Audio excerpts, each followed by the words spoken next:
போல உன் கருணை பெருசு. உப்பு காத்து ஊத காத்து சுத்தும் கடல் கரைய பார்த்து சத்தியமா கோயில் கொண்ட சுபையா.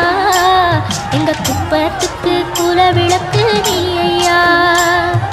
திருச்செந்தூர் ஆண்டவனே வேல் முருகா, தினம் உனக்கு நன்றி சொல்வோம் மால் மருகா.